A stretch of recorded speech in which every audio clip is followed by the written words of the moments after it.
As we gather here this afternoon,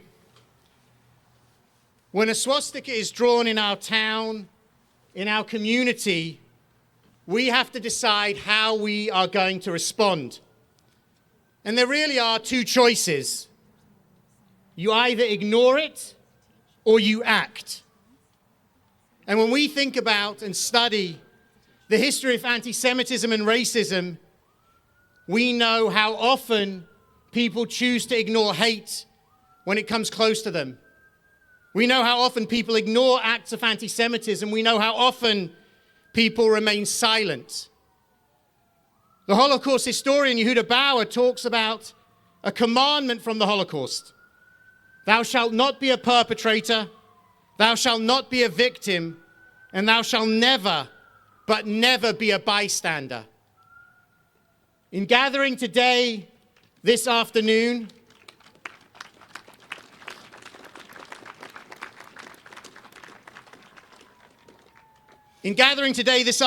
we are making a statement about how we will react, about how we will respond to this event in our town and in our community. As a Jewish community, we declare that we will not be victims again. We declare that we will mobilize in the face of antisemitism.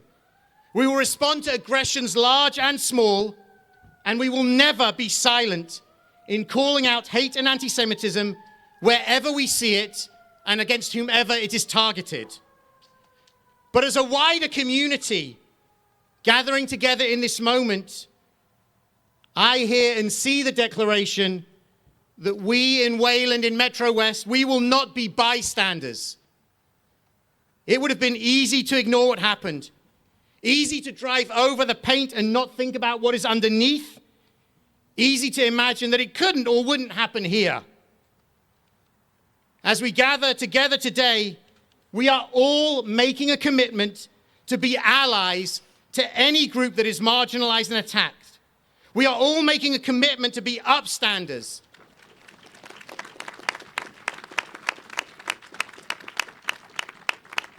Those people who will speak up and speak out against hate and antisemitism. And we are all making a commitment that in the face of this swastika, we will redouble our efforts to spread love, spread understanding, spread friendship, and spread peace between all of us, all of our communities, all peoples.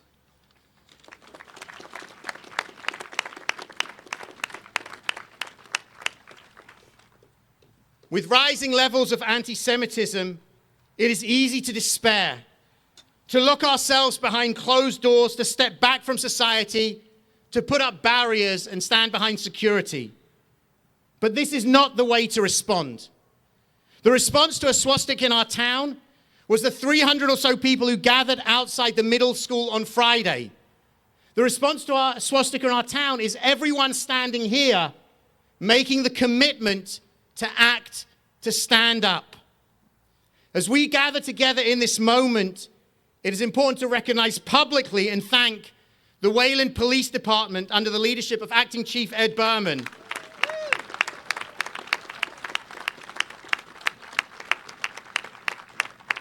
His dedication, care, and concern for the Jewish community, for the Muslim community, for all our faith communities in this town is deeply appreciated. And the rapid response of his force to ensure that the swastika was covered and removed is something for which we are eternally grateful.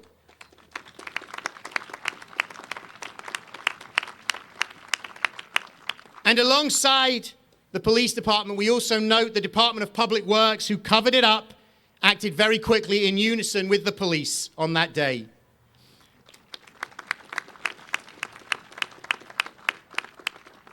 And to our friends and neighbors who have shown up to be here with us today, the representatives of various faith organizations and communities in our towns, the political leaders and heads of organizations, we are grateful.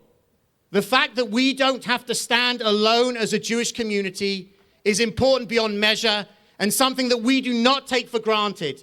Thank you for standing up with us at this moment.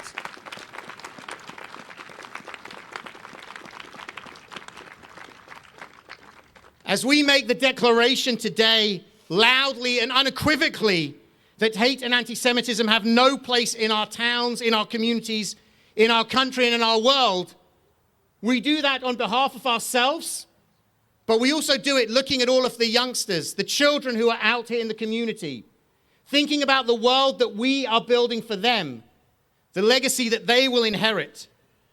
And with this in mind, it is my pleasure to call up Rachel Goldstone and Bella Schreiber, leaders within our youth groups and the founders of the Jewish Student Union at the Wayland High School.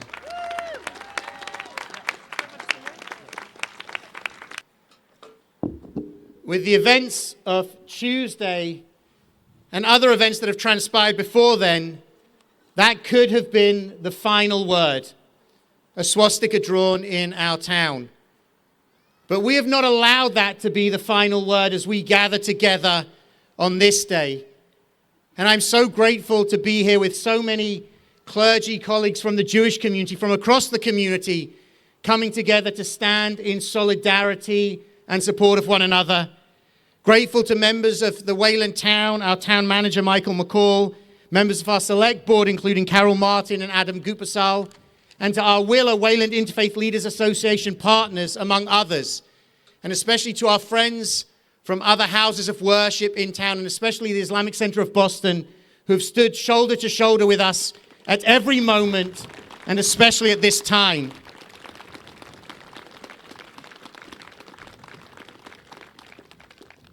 It would be easy to give in to fear and intimidation in the face of recent events and the anti-Semitism that we are witnessing.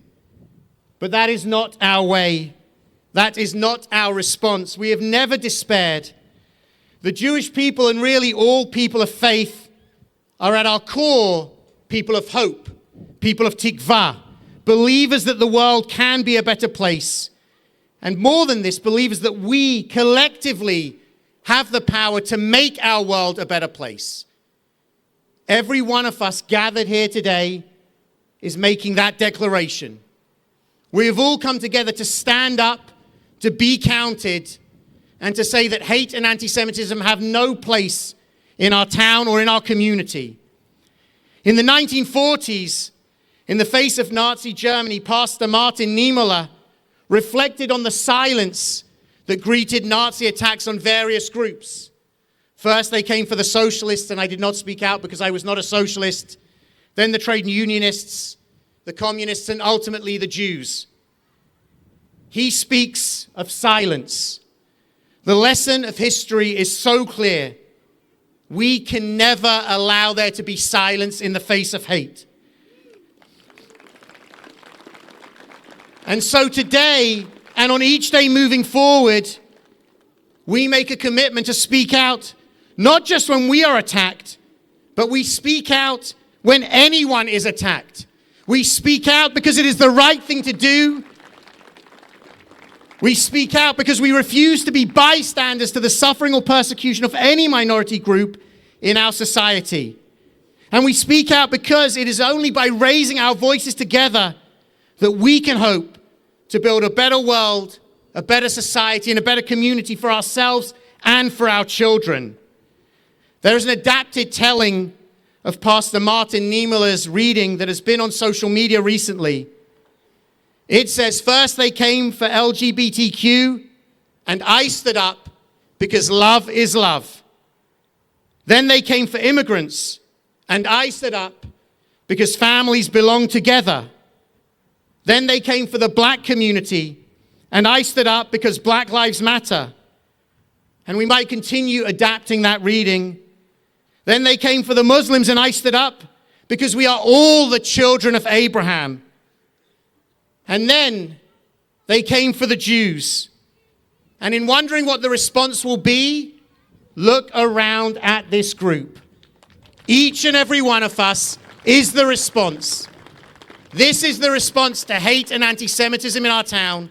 We stand together, united in our voices, saying it has no place here.